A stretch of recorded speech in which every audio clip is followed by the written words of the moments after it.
Olá, alunos! Tudo bem com vocês? Aqui é o professor Wesley.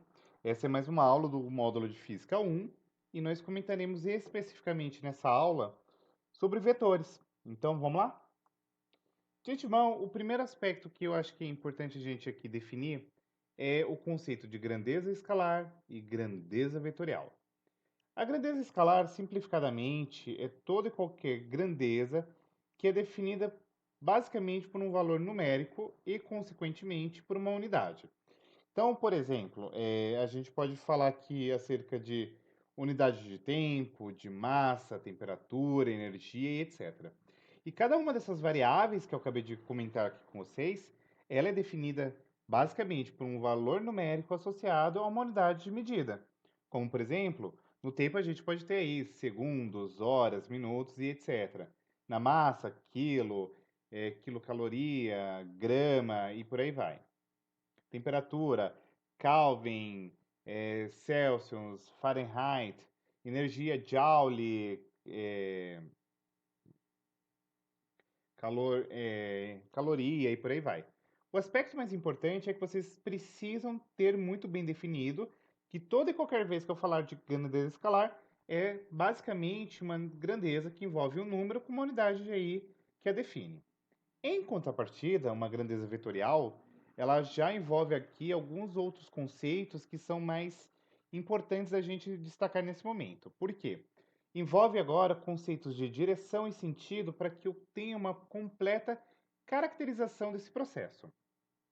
Então, a gente pode pensar, por exemplo, em algumas situações como, por exemplo, velocidade ou força, que podem ser grandezas vetoriais, porque a gente pode ainda caracterizar, muito além de uma unidade de medida e de um valor numérico, a sua direção e, consequentemente, o seu sentido. Então, nesse sentido, o vetor nada mais é, gurizada, do que um elemento aqui que vai caracterizar agora uma grandeza vetorial. E aí, pensando pelo um viés matemático, a gente caracteriza um vetor justamente como o quê? Como um segmento de reta geometricamente orientado, ou seja, esse segmento de reta ele vai ter módulo, sentido e direção.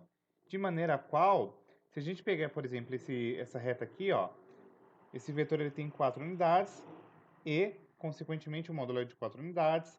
O sentido é para a direita e a sua direção aí, consequentemente, para a horizontal.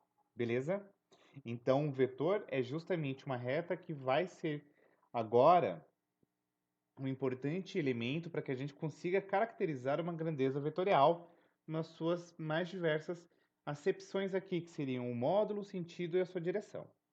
De maneira a qual, agora a gente precisa se ater que provavelmente em aulas futuras a gente vai precisar fazer algumas operações com vetores, como por exemplo, a regra do polígono. Então vamos supor que você tem aqui diferentes vetores e cada um desses vetores aponta para um sentido diferente. Então você está vendo aqui que o vetor A está apontando para um lado, o B para outro, o C para outro e o D para outro. E aí, qual que seria a somatória de todos esses vetores? Então, o vetor resultante, que é justamente oriundo da soma de A com B com C com D, vai ser dado por isso daqui, ó. Você pode juntar rabinho com rabinho. Ó. Você pega aqui essa pontinha desse vetor, gruda com esse, e gruda com esse, que gruda com esse. De maneira qual, agora, a gente pode utilizar agora uma regra chamada como regra do paralelogramo, que é basicamente uma situação na qual agora você vai fazer o quê? Você vai juntar aqui esses vetores, você traça uma reta aqui paralela, tá? De maneira qual, agora, o vetor resultante, ele vai ser dado pelo quê? Pela raiz quadrada desse rolê aqui, certo? E aí tem alguns casos particulares que usualmente a gente pode se debruçar aí em alguns momentos. Como por exemplo, a gente pode ter agora vetores com a mesma direção, no entanto, com sentidos aí opostos. Então, por exemplo, você tem um vetor A, que aponta para um lado, e o B para o outro, né?